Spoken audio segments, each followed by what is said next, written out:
আফগানিস্তানে বিচার ব্যবস্থায় বড় ধরনের পরিবর্তন এনেছে তালেবান সরকার। নতুন একটি আইনি বিধির ফলে ধর্মীয় নেতারা পাচ্ছেন বিশেষ আইনি সুরক্ষা, যে সিদ্ধান্ত ঘিরে শুরু হয়েছে তীব্র বিতর্ক। আফগানিস্তানে জারি করা হয়েছে নতুন criminal procedure code for courts. এই আইনে আফগান সমাজকে 4টি শ্রেণীতে বিভক্ত করা হয়েছে।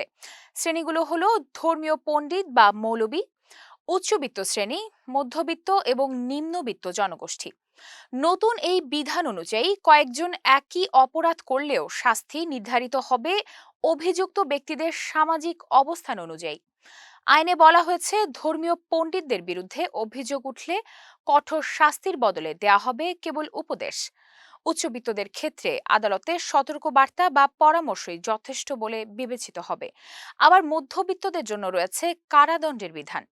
আর নিম্নবিত্ত শ্রেণীর মানুষের ক্ষেত্রে শাস্তি হবে সবচেয়ে কঠোর। মানবাধিকার সংগঠনগুলোর অভিযোগ, এই আইনের চোখে সমতার নীতির পরিপন্থী। সংগঠনগুলোর মতে তালেবান সরকার বিচার ব্যবস্থাকে ব্যবহার করছে সামাজিক বৈষম্যকে প্রাতিষ্ঠানিক রূপ দিতে।